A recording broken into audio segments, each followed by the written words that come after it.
artists. Last week we talked about Vasily Kandinsky and how he liked to use shapes and lines to make these really interesting paintings. Today we're going to take those shapes and we are going to paint them using watercolor.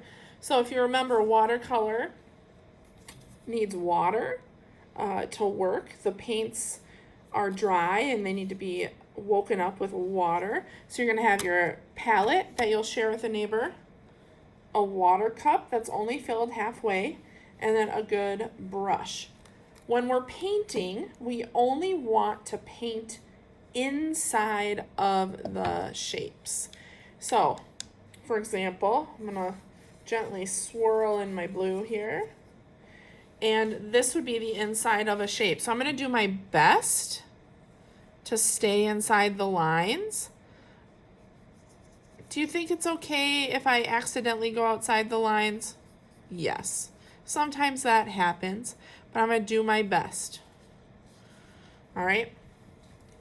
Next, you have to wash off your brush to keep my paints clean. So I like to dip my cup or my brush in, and I want it to touch the bottom of the cup. If I just dip it in the top like this and it doesn't touch the bottom, it's not going to clean my brush.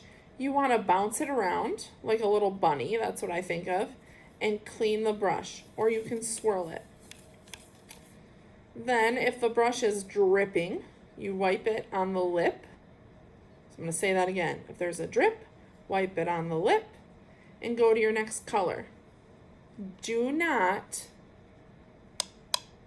tap your brush because water is going to fly everywhere. It's going to get on your painting. It's going to get on your neighbor's painting, and we don't want that to happen. So wipe, and then you can go into your next color. Maybe I want yellow next.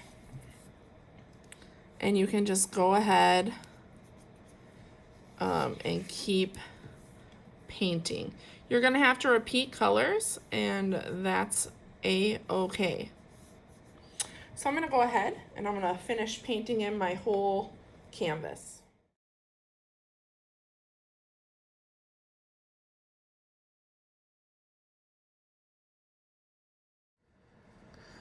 All right, you can see I colored in all of my shapes.